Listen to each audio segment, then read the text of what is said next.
यही तो है वो बेर जो माँ को प्रिय है।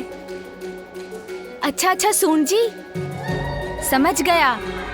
और बाहर पड़ा तो ये डाल टूट जाएगी, फिर तो हमें ये बेर मिलकर ही तोड़ने होंगे।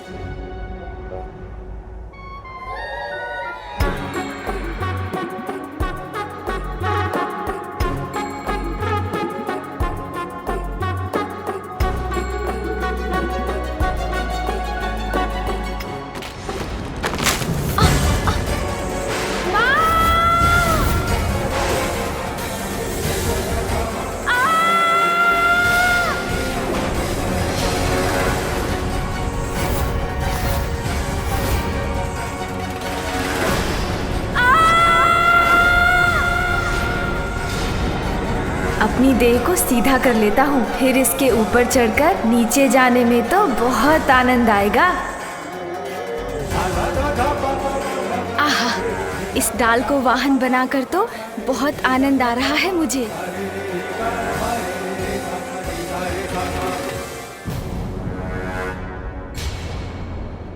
अरे, अब ये शिला कहाँ से आ गई? मुझे इससे बचने के लिए तो कुछ करना होगा।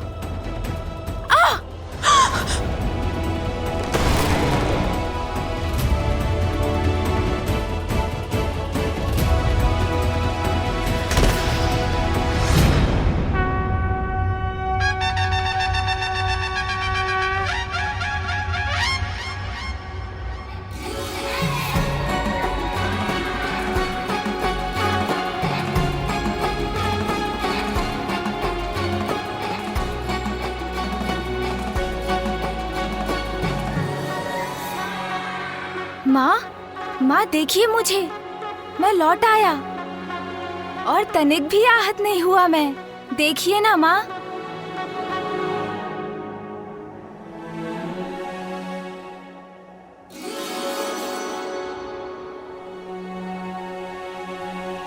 ये क्या करने का प्रयास कर रहे थे तुम? अपने आप को ऐसे संकट में क्यों डाला तुमने? तुम इस संकट में देखकर कितनी दुखी थी मैं, ये जानते भी हो तुम? क्यों बार बार ऐसी पीड़ा देते हो मुझे? बताओ मुझे, उत्तर दो। इतनी ऊंचाई से नीचे गिर के तुम्हें कुछ हो जाता तो कितना कष्ट होता मुझे। इसका एक बार भी विचार किया तुमने?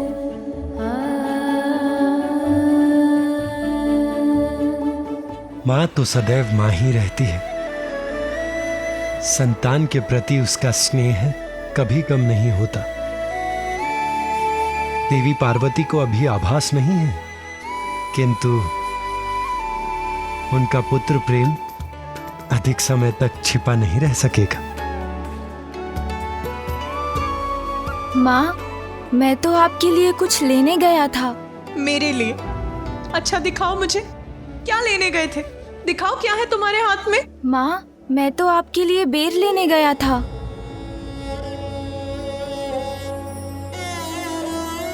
आपको बेर प्रिय है ना माँ? जीवन समर्पित है तुझको माता, सांस सांस अर्पित है तुझको माता, सांस सांस अर्पित है तुझको माता।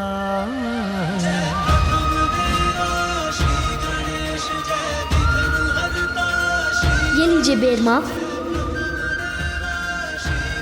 माँ, मैं तो आपका वही पुत्र हूँ। मैं आपके लिए कभी भी बेर तोड़कर ला सकता हूँ, आपकी सेवा कर सकता हूँ माँ।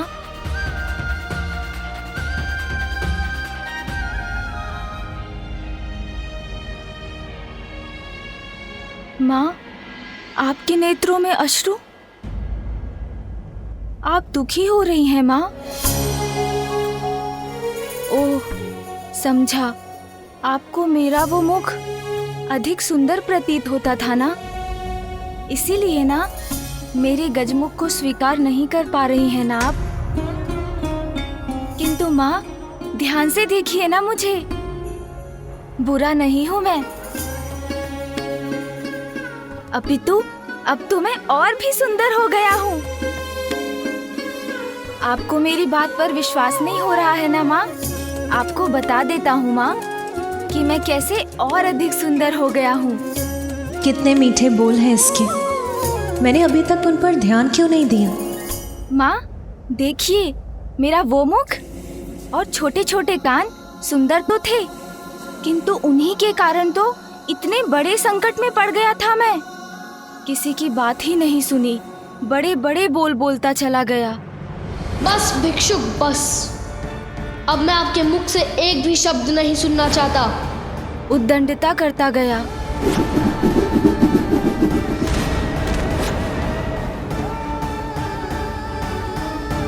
और पिताश्री को वो मेरा अहंकार से भरा शीश नष्ट करना पड़ा।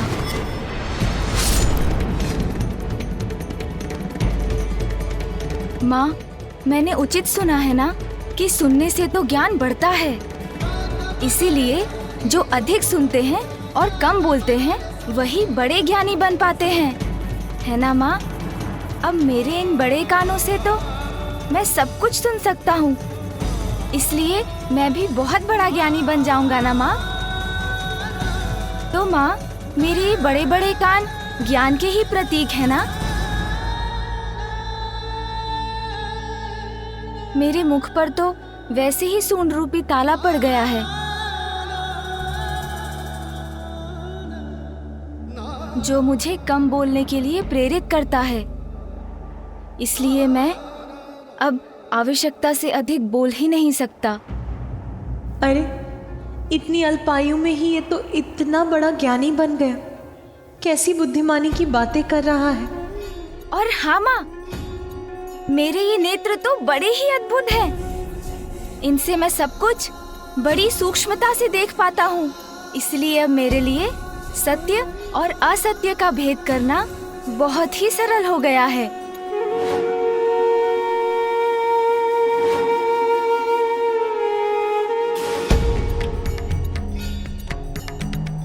जिन नेत्रों से मैं अपने पिता को नहीं पहचान सका, एक बार किसी जलाशय में स्वयं को झांक कर देखिए, भिक्षुक या भैरूपिया ही प्रतीत होते हैं। उन नेत्रों का मुझे क्या लाभ माँ? किंतु अब इन नेत्रों से जो दृष्टि मुझे प्राप्त हुई है, उसके कारण भविष्य में मुझसे कभी भूल नहीं होगी। इसलिए मेरे लिए तो ये नेत्र अत्यंत सुंदर हैं, है ना माँ?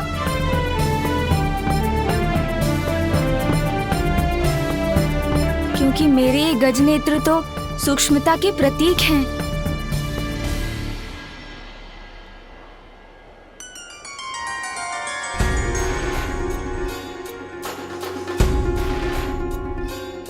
हाँ हाँ सूंड जी, इतनी अधीरता मत दिखाइए। मैं तो माँ को आपके ही बारे में बताने वाला हूँ, इसलिए धैर्य रखिए, चिंता मत कीजिए।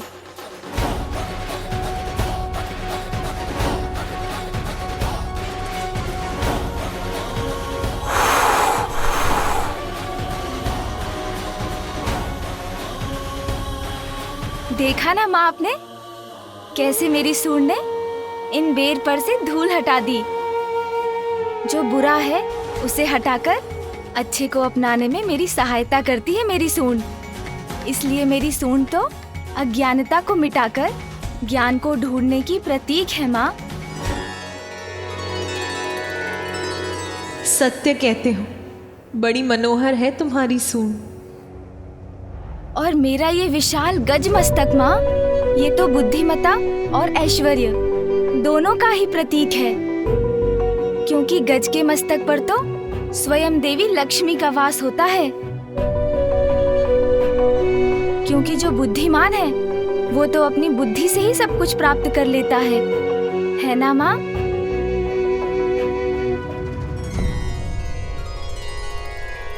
यदि मेरा ये मस्तक पूर्व में भी होता तो माँ, मैं किसी से युद्ध नहीं करता।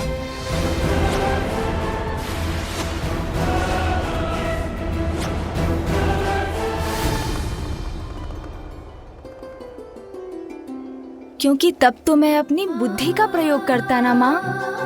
अब देखिएगा, इस मस्तक के कारण कभी आपके पुत्र का कोई अहित नहीं होगा।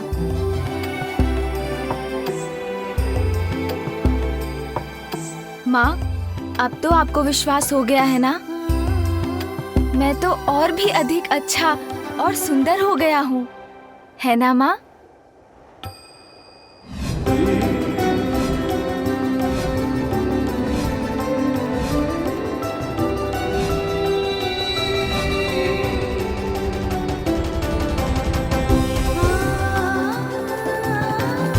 इसका यही रूप तो सर्वप्रथम मेरी इस कृति के रूप में उजागर हुआ था। मैं इसे फिर भी नकार रही थी। इतनी निष्ठुर कैसे हो गई मैं? वो प्रकाश जो आपके चित्र से निकला, वो आपकी इच्छाओं का ही साकार रूप था। आपकी कामना ने आकार लेकर आपको अपना आभास कराया है। आपकी ये बिगड़ी हुई कृति भी निकट भविष्य में आपकी इच्छा पूर्ति का ही शुभ संकेत है।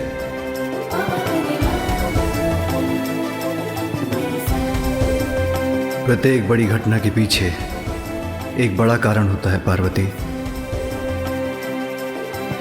तुम्हारे पुत्र ने तुम्हारी कृति के माध्यम से तुम्हें अपने आगमन का संकेत पूर्व में ही दे दिया था पार्वती।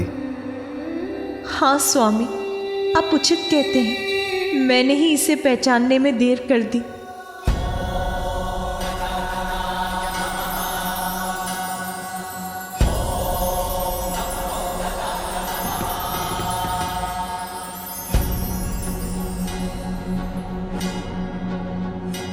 अब किसी भ्रम में नहीं रहूंगी। अपने पुत्र पर अपना सारा स्नेह न्यौछावर करूंगी मैं। किन विचारों में डूब गई हूँ माँ? मुझे बताइए ना। मैं अच्छा हूँ ना माँ?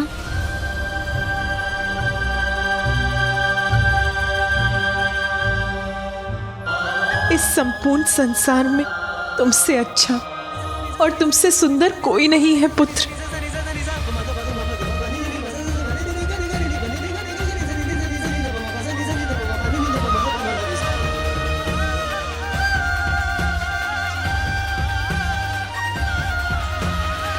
पुत्र प्रेम में इतना बह गई माता कि इस गजमुख को भी स्वीकार कर लिया। किंतु उचित ही है, क्योंकि हम देवताओं का हित तो इसी में निहित है।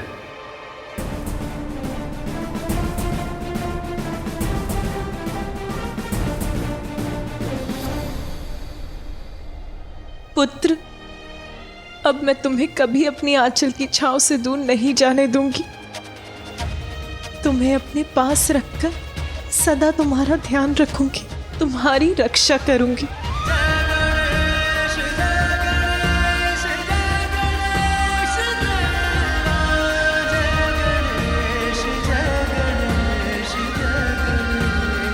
पुत्र, आज तुम्हारे ही कारण तुम्हारी माता पुनः प्रसन्न हुई हैं। तुम्हारे ही कारण उनके क्रोध से हमारी और संपूर्ण सृष्टि की रक्षा हुई है।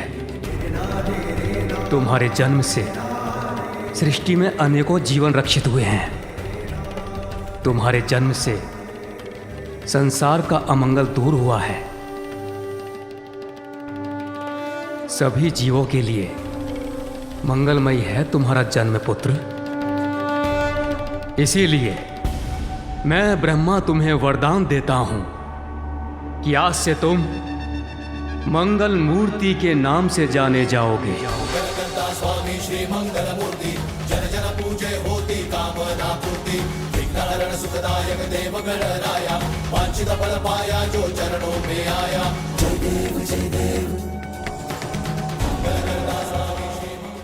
परम पिता ब्रह्मा आशीष जो दिए, मंगल मूर्ति श्री गजानन हुए। जगमग प्रकाश प्रति ओर हो गया, उल्लासित प्रत्येक छोर हो गया।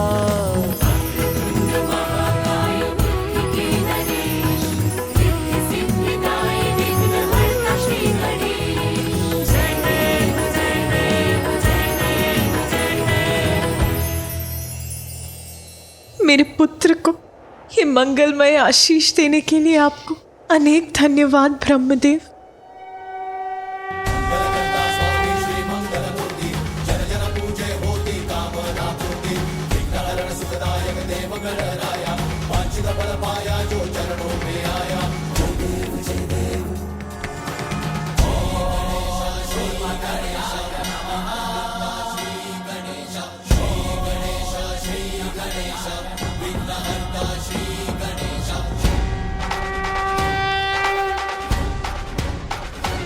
आशा है अब सब मंगल होगा, कोई संकट उत्पन्न नहीं होगा।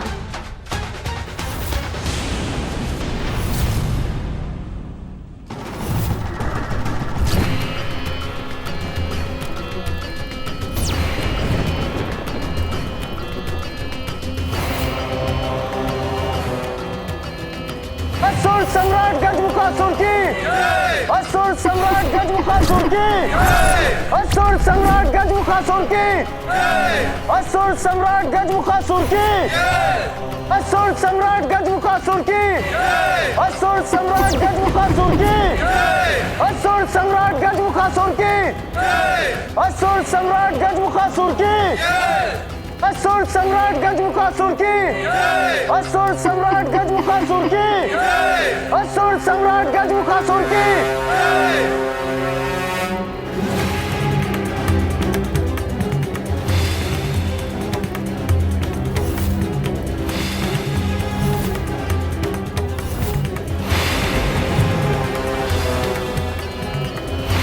असुर सम्राट गजमुखासुर की, असुर सम्राट गजमुखासुर की, असुर सम्राट गजमुखासुर की, असुर सम्राट गजमुखासुर की।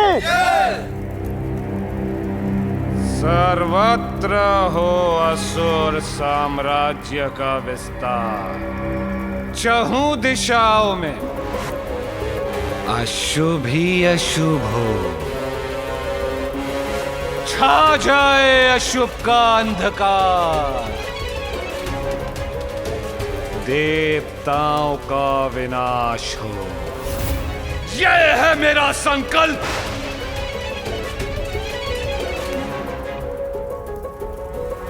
गजासुर के बाद अब मैं हूं पाताल लोक का सम्राट। देवताओं को नष्ट करेंगे हम, सभी लोगों पर छा जाएंगे, असुर विजयी होंगे। असुर महानायक गजमुखासुर की, असुर महानायक गजमुखासुर की।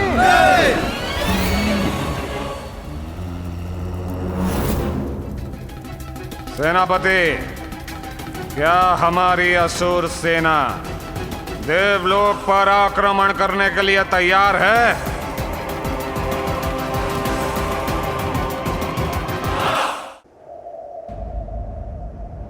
देवी पार्वती, संतान के जन्म के पश्चात कुछ अन्य रीतियां भी निभानी अनिवार्य हैं, जैसे छठी, नामकरण और अन्नप्राशन। हाँ देवी पार्वती, हमें तो अब आपके पुत्र के छठी के उत्सव में निमंत्रण की प्रतीक्षा है। अवश्य। मेरे हृदय में व्याप्त आनंद एक भव्य आनंदोत्सव का रूप अवश्य लेगा देवी सरस्वती। शीघ्र ही उचित समय पर मेरे पुत्र का छठी और नामकरण संस्कार अवश्य किया जाएगा। और मैं यहाँ उपस्थित सभी देवताओं को भी इस उत्सव में भाग लेने का निमंत्रण देती हूँ। ये कैसी दुविधा है। माता पार्वती के आदेश का उल्लंघन नहीं कर सकता, इसलिए मुझे इस गजमुख के जन्म के उत्सव पर आना ही होगा। नंदी एवं अन्य गण, कृपया सभी यक्ष, गण, किन्नर, गंधर्व आदि तक भी ये सूचना पहुंचा दीजिए। उन्हें भी इस महोत्सव में भाग लेने अवश्य आना है। जो आज्ञा माता।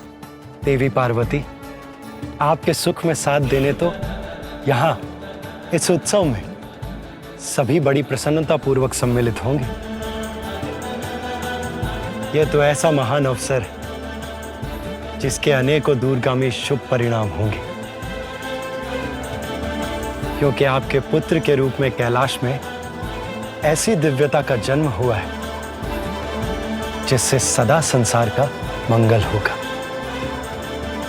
मैं तुम्हें अपार स्नेह दूंगी पुत्र, किसी संकट का साया तुम पर नहीं पड़ने दूंगी।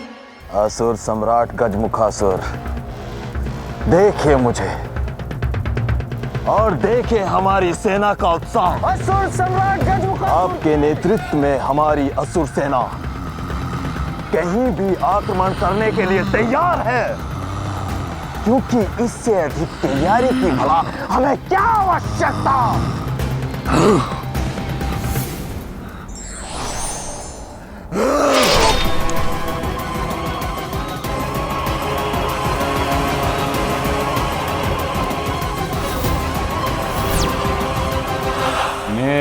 प्रश्न का उत्तर बस हाँ या ना में देना चाहिए था इस मूर्ख को।